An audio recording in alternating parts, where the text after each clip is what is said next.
Hey everybody.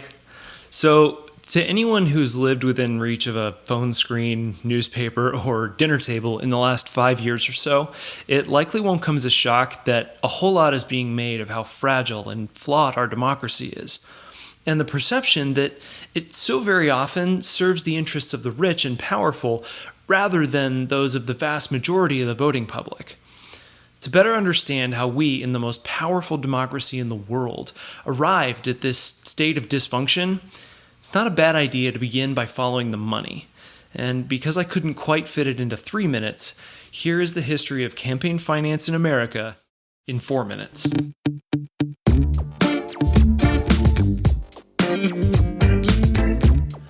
Until the first few years of the 20th century, there were no legal restrictions on how political candidates could receive or spend money in their election campaigns. Vote buying, bribery, and other forms of political corruption were commonplace. Andrew Jackson gave government jobs to his political supporters and in turn explicitly expected them to give a portion of their salaries to fund his campaigns. Ulysses S. Grant received 1/4 of his campaign funds from a single wealthy donor. And in the first modern-style political ad campaign, William McKinley was elected with funds raised almost exclusively from banks, corporations, and ultra-wealthy donors like John D. Rockefeller and J.P. Morgan.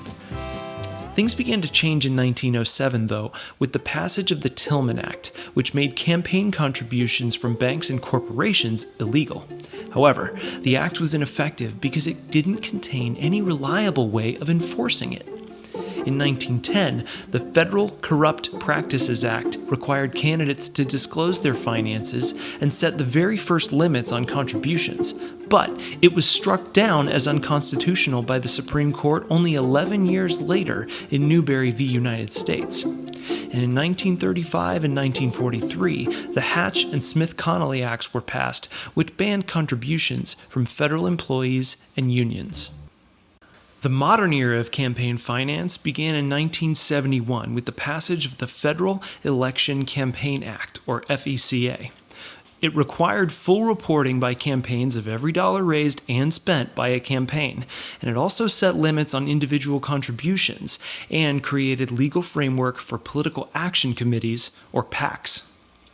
1 year later, the Watergate hearings uncovered massive campaign abuses, and in the aftermath, the FECA was amended and the Federal Election Commission was formed as a nonpartisan authority to provide enforcement and decide on regulation. The amendment also provided for partial public funding of presidential campaigns.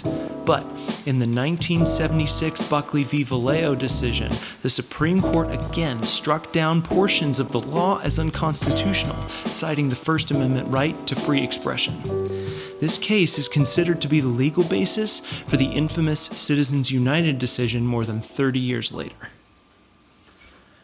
After several more rounds of legislative regulations and Supreme Court deregulations, we finally arrive at the 2002 McCain-Feingold Bipartisan Campaign Reform Act, or BCRA, which limited the use of soft money which is raised and spent by parties and PACs, but isn't coordinated with candidates. It was regularly being used to pay for things like negative attack and issue ads before Election Day. A year after the BCRA, Senator Mitch McConnell, along with the NRA, the National Right to Life Committee, the U.S. Chamber of Commerce, RNC, California Democratic Party, ACLU, and the AFL-CIO all filed separate but coordinated lawsuits to challenge the law. At first, the Supreme Court upheld the FEC's regulation, but reversed their ruling in 2006 after the appointment of Chief Justice John Roberts. Finally, in the 2010 Citizens United versus FEC decision, the Supreme Court ruled that the BCRA's prohibition on corporations making independent expenditures and electioneering was unconstitutional, clearing the way for an absolute flood of money being spent by corporations in every single American election since.